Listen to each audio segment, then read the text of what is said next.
Assalamu alaikum. Here is Manur Zubair for the subject of Greek literature. As you all know that we are discussing Oedipus Rex. So today we are going to discuss a question. So let's start. So the question is the role of fate and free will in Oedipus Rex. The ancient Greeks believed that their gods could see the future and that certain people could access this information. Prophets or seers like blind Tiresias saw visions of things to come. Ancient Greeks का ये मानना था कि उनके खुदा जो हैं वो आने वाले वक्त को देख सकते हैं, वो मुस्तकबिल का जानते हैं और ख़ास करके उन खुदाओं ने अपने कुछ ख़ास बंदों को ये ताकत, ये इंफॉर्मेशन भी दे रखी है जो कि प्रॉफिट्स या सेयर्स कहलाते थे। जैसे वो ब्लाइंड टायरेसिस था, वो अंधा जो प्रॉफिट था, पेशीन गोई करने वाले जिन्हें कहा जाता है, वो सभी इन विजन्स को जानते थे, इन मुस्तकबिल को जानते थे या आने वाले वक्त को जानते थे। Oracles priests who resided at the temples of gods such as the oracle to Apollo at Delphi were also believed to be able to interpret the gods' visions and give prophecies to people who sought to know the future। ख़ास करके वो oracles और वो पादरी जो कि temples में, खुदाओं के टेम्पल्स में रहा करते थे, ख़ास करके वो ओरेकल अपोलो जो था, जो कि डेल्फी में रहा करता था, वो जो है वो लोगों को प्रोफेसीज दिया करता था, लोगों का हाल बताया करता था, उनके फ्यूचर के बारे में बताया करता था। और वो बिल्कुल ऐसा ही था जो ओरेकल ऑफ अपोलो जो था, वो ऐसा ही था कि जैसे वो अपने खुदाओं को भी इंटरप्रेट करता हो, अपने खुदाओं की वजाहत करके बताता हो, यानी कि खुदा ने अपने आगे एक और मशीर जो है वो रखा हो, तो वो ओरेकल्स होते थे जो खुदाओं की बातों को अपने लोगों तक आगे तक पहुंचाते थे। During the 5th century BCE, however, when Sophocles was writing his plays, intellectuals within Athenian society had begun to question the legitimacy of the oracles or of the traditional gods. Some of this tension is plain to see in Oedipus Rex, which hinges on two prophecies. तो लिहाजा 5th century में जब सोफोक्लियस ये play लिख रहा था, उस समय इन प्लेस को लिखना शुरू किया, तो एथेंस सोसाइटी में, एथेंस सिटी में ओरेकल्स की जो एक क्या कहते हैं, उनका जो एग्जिस्टेंस थी, उनके जो तौर तरीके थे, उनकी इस प्रोफेसिस पर सवालात उठना शुरू हो गए थे कि आखिर किस तरह से ये खुदाओं की बातों को हम तक पहुंचाते हैं और किस तरह से ये पेशीन गोई करते हैं, किस तरह से मुस्तकबिल का हाल हमें बता देते हैं। तो काफ़ी क्वेश्चनिंग होना शुरू हो चुकी थी, लोग सवाल करना शुरू हो गए थे।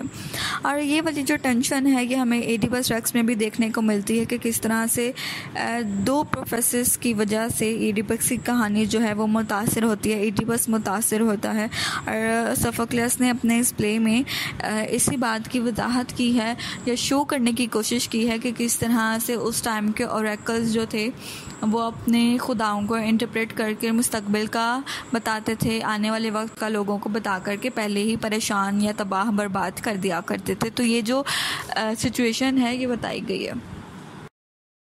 Sophocles' audience would of course have known the story of Oedipus, which only increases the sense of complete inevitability about how the play would end. It is difficult to say how justly one can accuse Oedipus of being blind or foolish when he seems to have no choice but fulfilling the prophecy. ओएडिपस की जो audience है definitely वो ओएडिपस की story को पढ़ चुकी है, जानती है बहुत अच्छे से, और ख़ास करके हमारे अंदर ये सेंस जो है वो बड़ी तेज़ी से बढ़ती है कि कब इस प्ले का एंड होगा, कब हम इस एंड तक पहुँचेंगे। क्योंकि अगर हम ऑडियंस हैं, देखने और सुनने वाले हैं, तो हमारे अंदर एक एज एन ऑडियंस एक जो क्यूरियोसिटी रहती है, एक दिलचस्पी रहती है कि आखिर एंड तक हम कब पहुँचेंगे या एंड पर क्या होगा ओएडिपस के साथ। लेकिन यहाँ पर इस चीज़ को जस्टिफाई करना बहुत मुश्किल है। हम बड़ी आसानी से हमने ये कह दिया कि ओएडिपस भाई अंधा था, जानबूझ के उसने इग्नोर किया, पागल था, अहमक था, इग्नोर कर रहा था चीज़ों को, अपनी सिचुएशंस को, हमने बड़ी आसानी से कह दिया। लेकिन यहाँ पर बात यह है कि इस चीज़ को जस्टिफाई कैसे करें हम, बहुत मुश्किल है इस बात को कहना कि वो ब्लाइंड था, वो फुलिश था या वो इग्नोरेंस था। तो ऐसा नहीं है। ऐसा भी तो है कि चूँकि सोफोक्लियस ने आपने जिस टाइम की वजाहत इस ओएडिपस में की है वो टाइम है ओरेकल्स का, प्रोफेसिस का, तो डेफिनेटली ओएडिपस को ओरेकल्स की बात उनकी प्रोफेसर्स को पूरा करना ही था, उसके पास कोई चॉइस ही नहीं थी। ओरेकल्स ने जो कह दिया था वो तो होकर ही रहना था, तो इडिपस क्या करता? इडिपस के पास कोई चॉइस ही नहीं रहती। He is sent away from Thebes as a baby and by a remarkable coincidence saved and raised as a prince in Corinth. उसको तो बचपन में ही, जब वो पैदा हुआ था उसके तीसरे दिन ही उसको थीब्स से बाहर निकाल दिया गया था। लेकिन क्या हुआ कि कोइंसिडेंस ये होता है कि वो बच जाता है और कॉरिंथ दूसरे मुल्क में एक शहजादे की तरह परवरिश पाता है, वो बड़ा होता है। Hearing that he is fated to kill his father, he flees Corinth and by a still more remarkable coincidence ends up back in Thebes. और जब वो बड़ा हो जाता है तब जब उसको पता चलता है उस प्रोफेसर का कि वो बंदा है जो अपने बाप को मारेगा, तो वो क्या करता है? वो कॉरिंथ से भाग जाता है। क्यों? क्योंकि वो तो पॉलीबस और मेरोप को अपना समझता है फादर और मदर, तो वो वहाँ से भाग जाता है। फिर कोइंसिडेंस क्या होता है कि वापस कहाँ पर आके रुकता है? वो थीब्स में आकर रुकता है। Now king and husband in his actual father's place. अब जो है जी, किंग और हस्बैंड जो है वो अपने बाप की जगह पर आ गया है। Oedipus seems only to desire to flee his fate. Oedipus तो सिर्फ शुरू दिन से ही, जब से उसे अपनी प्रोफेसी का पता चलता है कि वो अपने बाप को मारेगा, उसी दिन से वो तो बस किस्मत से भाग रहा होता है, अपनी फेट से भाग रहा होता है कि वो इस चीज़ को हरगिज़ पूरा करना नहीं चाहता। But his fate continuously catches up with him. लेकिन उसका फेट मसलसल उसको कैच कर रहा होता है, उसको पकड़ रहा होता है, उसके पीछे भाग रहा होता है। Many people have tried to argue that Oedipus brings about his catastrophe because of a tragic flaw. बहुत सारे लोग ये आर्ग्यू करते हैं, जिनमें हम खुद भी शामिल हैं, कि ईडिपस की जो तबाही होती है वो उसी के अंदर जो ट्रेजिक फ्लॉ है, उसके करैक्टर या एरर ऑफ जजमेंट है, उसकी वजह से होती है। But nobody has manage to create a consensus about what Oedipus flaw actually is. लेकिन यहाँ तक हम मुकम्मल तौर पर इस बात को नहीं जान सके कि ईडिपस का आखिर में ट्रेजिक फ्लॉ है क्या था। Perhaps his story is meant to show that error and disasters can happen to anyone. शायद ईडिपस की ये स्टोरी सिर्फ इसलिए बनाई गई, ऑडियंस को दिखाई गई सिर्फ ये बताने के लिए कि गलतियाँ तो सबसे हो सकती हैं, गलती गुनाह किसी से भी हो सकता है, और डिज़ास्टर कोई भी तबाह बर्बाद हो सकता है। That human beings are relatively powerless। इंसान तो आखिर में कमज़ोर है, उसके पास ताकत है ही नहीं है। Before fate or the gods, खुदाओं के सामने, तकदीर के सामने इंसान मुकम्मल तौर पर बेबस है। And that our cautious humility is the best attitude toward life. और ख़ास कर के आजी, तहम्मुल और आजी, सर झुका कर शुक्रगुजारी वाली जो चीज़ है, वही इंसान को तबाही से बचा सकती है, उसकी कैटास्ट्रॉफी से बचा सकती है, फेट की बुरी डिज़ास्टर्स से बचा सकती है, खुदाओं की नाराज़गी से बचा सकती है। The first is the prophecy received by King Laius of Thebes that would have a son by Queen Jocasta who would grow up to kill his own father. तो पहली प्रोफेसी जो किंग लियस को मिलती है थीब्स के बादशाह को कि क्वीन जोकास्टा से उसका एक बेटा होगा जो कि बड़ा होकर अपने ही बाप को मार देगा। The second is the prophecy that Oedipus receive that he would kill his father and marry his mother. और दूसरी जो प्रोफेसी ईडिपस रिसीव करता है वो क्या है कि वो अपने बाप को मारेगा और अपनी माँ से शादी करेगा। Laius, Jocasta and Oedipus all work to prevent the prophecies from coming to pass, but their efforts to thwart the prophecies are what actually bring the prophecies to completion. King Laius की बात कर लें, जोकास्टा की कर लें या Oedipus की कर लें, वो तीनों जो हैं प्रोफेसीज को सुनकर इस कोशिश में लगे रहते हैं कि किस तरह से इनसे भागा जाए, इनसे जान बचाई जाए और किस तरह से इन्हें पूरी होने ना दिया जाए। लेकिन इन प्रोफेसर्स को सुनकर एक्चुअल में जो वो प्रैक्टिस करते हैं, एक्चुअल में जो वो एक्शंस कर रहे हैं, वही एक्शंस उनको उन प्रोफेसर्स की कंप्लीट होने तक लेकर जाते हैं। जिस चीज़ से वो भाग रहे हैं, जो एफ़र्ट्स कर रहे हैं, जो काम कर रहे हैं, वही एफ़र्ट्स, वही काम, वही भागना उनका जो है वो उनको और नज़दीक कर देता है प्रोफेसर्स की कंप्लीशन के। This raises a question at the heart of the play. Does Oedipus have any choice in the matter? और यहाँ पर सवाल उठता है इस प्ले में कि क्या Oedipus के पास वाकई कोई चॉइस रह जाती है? He ends up killing his father and marrying his mother without knowing it. In fact, when he is trying to avoid doing these very things, does he have free will, the ability to choose his own path, or is everything in life predetermined? तो यहाँ पर ये सवाल है कि हालांकि वो जानता भी नहीं है कि वो उसका बाप था, वो मार देता है। वो जानता भी नहीं था कि वो औरत उसकी माँ है, वो शादी कर लेता है। उसे कुछ नहीं पता इस चीज़ के बारे में। यहाँ तक कि वो इन सारी चीज़ों को, उस प्रोफेसर को पहले दिन से ही अवॉइड कर रहा होता है कि मैं इन सब चीज़ों को हरगिज़ नहीं करूँगा। तो यहाँ पर ये क्वेश्चन है कि क्या एडिपस के पास फ्री विल थी? क्या उसके पास ये एबिलिटी थी कि वो अपना रास्ता खुद चूज़ कर सकता? या फिर हम ये कहें कि क्या ज़िंदगी में जो भी कुछ होना है, आज हो रहा है, जो कल हो रहा है, जो आने वाले दिनों में होगा, क्या सब पहले से ही लिखा जा चुका है? तो फिर क्या इंसान के पास फ्री विल है या सब कुछ फेट ही है जो कर रही है? Jocasta argues that the oracles are a sham because she thinks the prediction that her son would kill her husband never come to pass.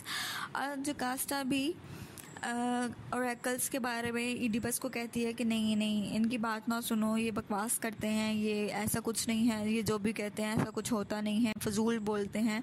इन्होंने भी प्रेडिक्शन की थी कि मेरा बेटा जो है वो बड़ा होकर मेरे हस्बैंड को मार देगा। इस तरह की प्रेडिक्शन, इस तरह की प्रोफेसी इन्होंने कुछ सालों पहले हमारे साथ भी की थी। When she finds out otherwise she kills herself. और जब जोकास्टा को असल में पता चल जाता है कि वो प्रोफेसी जो है वो सच हो चुकी है, उसका जो हस्बैंड है वो उसी का ही बेटा है, तो वो अपने आप को मार लेती है। इन Oedipus tracks, Oedipus has fulfilled his terrible prophecy long ago, but without knowing it. और Oedipus tracks में Oedipus जो है वो काफ़ी टाइम पहले ही अपनी प्रोफेसी जो है वो पूरी कर चुका होता है। जो तकदीर में लिखा गया हुआ था वो पूरा हो चुका होता है, बट विदाउट नोइंग इट, लेकिन उसे पता नहीं होता, वो लाइल्म होता है। He has already fallen into his fate. वो तो असल में अपनी फेट की जाल में फंस चुका है। One could argue that he does have free will, however, in his decision to pursue the facts about his past. हाँ, हम ये ज़रूर आर्ग्यू कर सकते हैं कि ईडिपस के पास फ्री विल थी। और वो फ्री विल क्या थी कि वो डिसीजन ले लेता, ये फ़ैसला कर लेता कि वो अपने पास्ट के बारे में नहीं जानेगा, वो अपने पास्ट की हकीकत के बारे में, अपने पास्ट के सच के बारे में नहीं जानेगा, उसके पीछे नहीं भागेगा, उसे नहीं कुरेदेगा। Despite many suggestions that he let it go. और बहुत सारे लोगों ने, आसपास के जितने भी लोग थे, जोकास्टा थी और बहुत से लोग थे, मैसेंजर था, उन सब ने कहा कि मत कुरेदो इसको, मत सच के पीछे भागो, तुम्हें कुछ नहीं मिलना, जो गुजर गया सो गुजर गया। लेकिन क्या है कि ईडिपस के पास ये फ्री विल थी, वो चाहता तो वहीं पर बात ख़त्म हो जाती, वो अपने पास्ट को इतना ना कुरेदता, सच के पीछे, हकीकत जानने के पीछे इतना ना भागता। In this argument, Oedipus' destruction comes not from his deeds themselves, but from his persistent efforts to learn the truth. तो यहाँ पर यह आर्ग्यूमेंट सच हो सकता है कि एडिपस की जो तबाही है वो उसके कामों की वजह से नहीं आई, उसके एक्शंस की वजह से नहीं आई, बल्कि उसके मुसलसल सच के पीछे भागने की, सच की तलाश करने की, सच को मुसलसल कुरेदने के पीछे जो उसकी जो एफ़र्ट थी, असल में वो जो है वो तबाही लाती है, और वही चीज़ जो है उसको उसकी प्रोफेसी की कंप्लीशन तक ले जाती है। Through which he reveals the true nature of those terrible deeds.